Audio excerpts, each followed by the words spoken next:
मियाँ बीवी में तल्ख कलामी हुई। कोई घरेलू वजह थी जो हर घर में हर रोज होती रहती है। दोनों का एक बेटा भी था। साबिर ने अपनी बीवी जोया को गाली दी, तुमसे जब से शादी हुई है मेरी जिंदगी जहन्नुम हो गई है। जोया भी चिल्ला कर बोली, तुमने मुझे इतना दर्द दिया है, मैं अब दुआ करती हूँ मुझे मौत आ जाए। अब तुम्हारे साथ एक सांस भी नहीं ले सकती मैं। झगड़ा किसी बड़ी बात पे नहीं था। 4 साल का बेटा माँ बाप को झगड़ते देख रहा था। बेटा बहुत परेशान था, कभी माँ का हाथ पकड़ता तो कभी बाप का। बाप से जब बर्दाश्त ना हुआ तो वो उठा, डंडा उठाया और जोया को मारना शुरू कर दिया। जोया चीखने चिल्लाने लगी। चीखों की आवाज सुनकर अहले मोहल्ला आ गए। उन्होंने आकर जोया को छुड़वाया। जोया के सर से खून बह रहा था। बेटा डरा सहमा दरवाजे के पीछे छुपा हुआ था। साबिर ने चिल्लाकर कहा, आज मैं तुमको तलाक देता हूँ। 3 बार तलाक बोला और जोया बेटे को लिए मैके आ गई। बेटा था कि इसके दिल में एक अजीब सा डर घर कर चुका था। वो सबसे पहले डरने लगा। 4 साल का बेटा वो अम्मी की गोद में लेटा हुआ था। अम्मी का दुपट्टा मुंह पर ओढ़े सो जाता। माँ से एक पल के लिए भी जुदा ना होता। इधर बाप ने कोर्ट में केस कर दिया, बेटा मैं अपने पास रखूंगा। कोर्ट से आई खत मौसूल हुआ।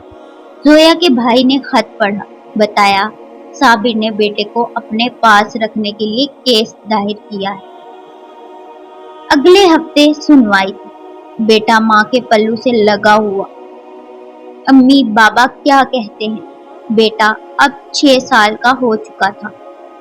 माँ ने बताया, कुछ नहीं बेटा, माँ बाप को जुदा हुए 2 साल गुजर गए थे, लेकिन बेटा आज भी जब वो झगड़ा याद करता तो वो बुखार में मुब्तला हो जाता।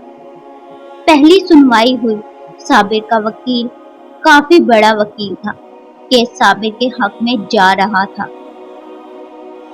जोया महसूस कर रही थी मैं बेटे को हार जाऊं। जोया घर आई। बेटा अजान माँ से कहने लगा, हम क्यों अब्बू के पास जाते हैं? वहाँ अब्बू मुझे कह रहा था तेरी अम्मी गंदी है, इसके पास ना रहो। बेटे ने माँ का मुंह चूमा, हल्का सा मुस्कुराया, मेरी अम्मी बहुत प्यारी है, बाबा गंदे हैं। माँ की आंख से आंसू बहने लगे। बेटा जो अभी 6 साल का था अपने नन्हे हाथों से माँ के आंसू साफ करने लगा। मामा क्यों रो रही हैं? मैं आपको छोड़कर नहीं जाऊंगा। बेटा माँ की गोद में लेट गया। इतने में जोया का भाई आया।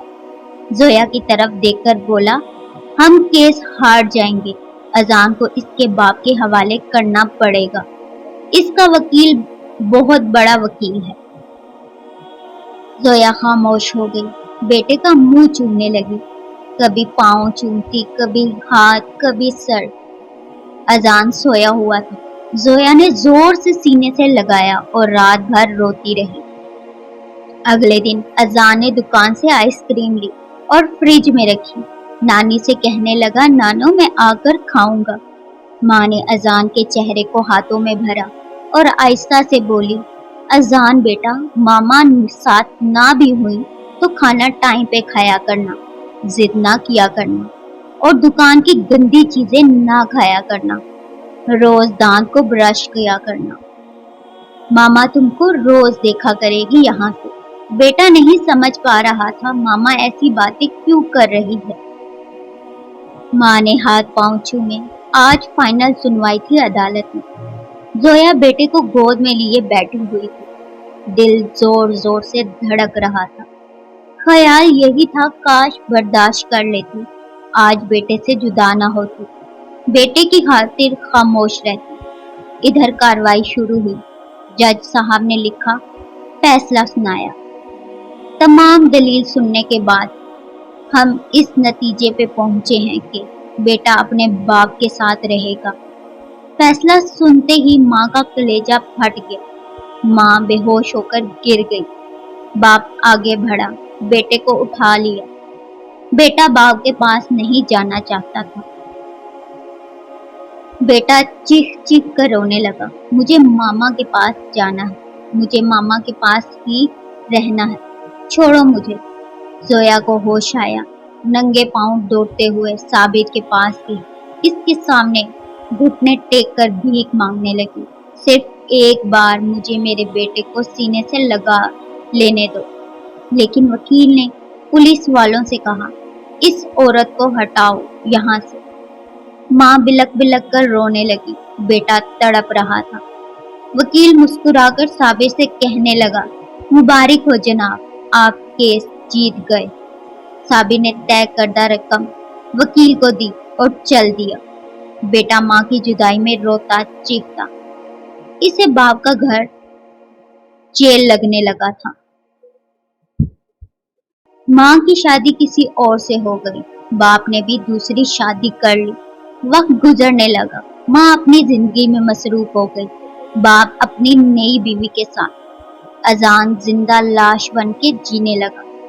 अजान का ना कोई कसूर, ना कोई जुर्म था और ना ही कोई गुनाह। बेगुनाह सजा पाई थी अजान ने। ना स्कूल पढ़ सका, ना जिंदगी में कोई मुकाम हासिल कर सका। बिलाखिर बाप ने एक होटल पे बर्तन धोने के लिए डाल दिए। मैं आप सब से पूछती हूँ, क्या कसूर होता है ऐसी औलाद का? मैं इतनी बर्दाश्त नहीं होती कि एक दूसरे की गलतियों को माफ कर दिया जाए। सब्र खत्म हो चुका है। एक दूसरे पर इल्जाम लगाते हैं। आप दोनों की नफरत आपकी औलाद को खा जाती है और यकीन इसको भी कातिल का नाम देता है। पहली शादी में एक दूसरे की छोटी छोटी बातों को बर्दाश्त नहीं करते हो और दूसरी शादी में बड़ी बड़ी बातें कंप्रोमाइज कर लेते हैं। न जाने आज भी कितने बच्चे माँ बाप की जहर आलूद नफरत पर कुर्बान हो रहे हैं, जो बेगुनाह बर्बाद कर दिए जाएंगे। काश कि ये बात आपके दिल में उतर जाए।